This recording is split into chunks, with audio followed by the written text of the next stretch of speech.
My name is Lieutenant Colonel Stu Scheller, United States Marine Corps. I'm the current battalion commander for Advanced Infantry Training Battalion.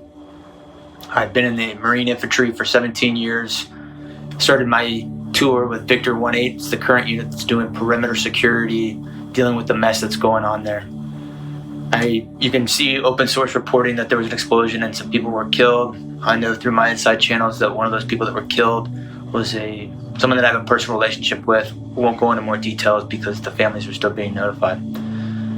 Not making this video because it's potentially an emotional time. Making it because I have a growing discontent and contempt for my perceived ineptitude at the foreign policy level, and I want to specifically ask some questions to some of my senior leaders. And I'll say, as a person that's not at 20 years, I feel like I have a lot to lose. If you play chess, you can only see 2 to 3 moves out because there's too many variables. I thought through if I post this video, what might happen to me, especially if the video picks up traction, if I have the courage to post it.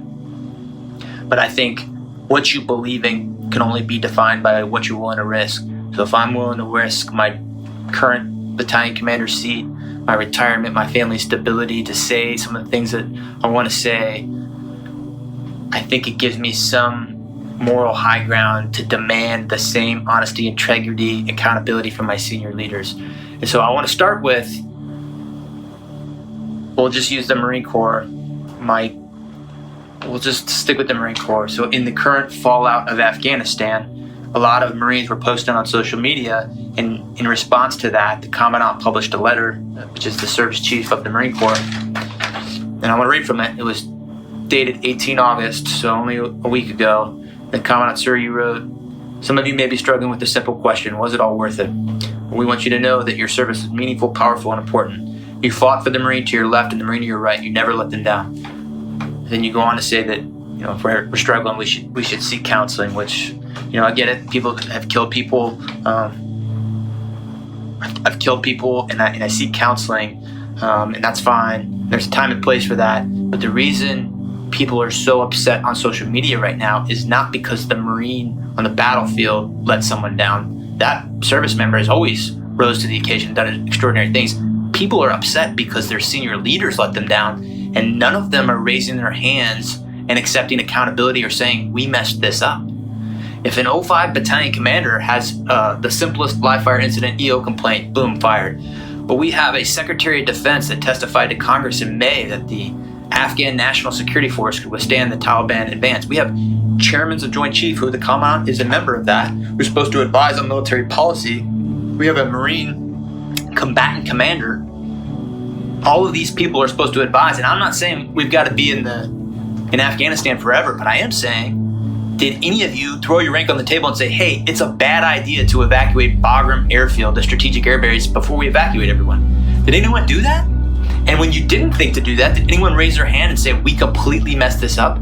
I've got battalion commander friends right now that are posting similar things, and they're saying, wondering if all the lives were lost and if it was in vain, all those people that we've lost over the last 20 years. And he goes on to say that we're all part of a chain. While every link may not be tested, the strength of the chain is only as strong as each link, and you got to be, good links, something like that. And what I'll say is, and from my position, potentially all those people did die in vain if we don't have senior leaders that own up and raise their hand and say, we did not do this well in the end. Without that, we just keep repeating the same mistakes. This amalgamation of the economic / corporate / political / higher military ranks are not holding up their end of the bargain. I want to say this very strongly. I have been fighting for 17 years. I am willing to throw it all away to say to my senior leaders, I demand accountability.